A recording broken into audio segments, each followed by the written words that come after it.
ईशानଙ୍କ दादू रत्नाକୁ ଧମକ ଦେଲେ ଆଉ ଏବେ ରତ୍ନାର ଅବସ୍ଥା କ'ଣ ହେଲା ଏ ଭିଡ଼ିଓଟିକୁ ଦେଖିଲେ ଜାଣିପାରିବେ।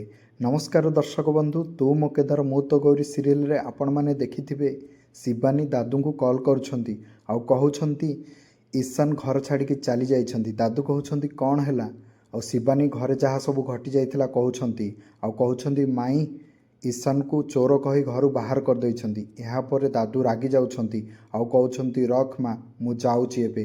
ଏହାପରେ ଶିବାନୀ ଡରି ଯାଉଛନ୍ତି ଆଉ ଏପଟେ ରତ୍ନା ଶିବାନୀର ବାହାଘର କଥା ହେବା ପାଇଁ ଭବାନୀଙ୍କ ପାଖକୁ ଯାଇଛି ଆଉ ଭବାନୀ ସହିତ କଥା ହେଇକି ଘରକୁ ଫେରୁଛି।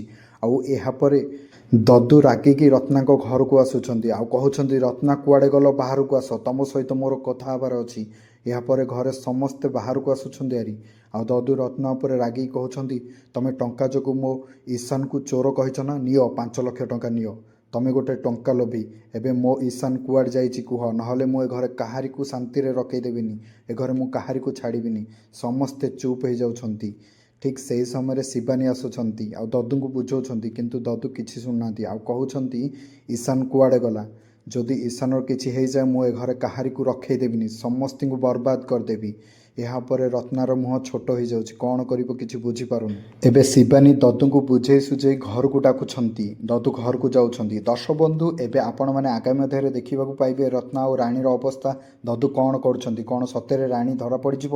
ଏହା ଜାଣିବା ପାଇଁ ଆପଣମାନେ ତୁ ମୋ କେଦାର ମୁଁ ତ ଗୌରୀ ସିରିଏଲର ଆଗାମୀ ଏପିସୋଡ଼ ଦେଖନ୍ତୁ। ଯଦି ଆପଣମାନଙ୍କୁ ତୁ ମୋ କେଦାର ମୁଁ ତ ଗୌରୀ ସିରିଏଲ ଭଲ ଲାଗୁଥିବ ମୋ ଚ୍ୟାନେଲକୁ ସବସ୍କ୍ରାଇବ୍ କରି ଏହି ଭିଡ଼ିଓ ଗୋଟେ ଲାଇକ୍ କରିଦିଅନ୍ତୁ।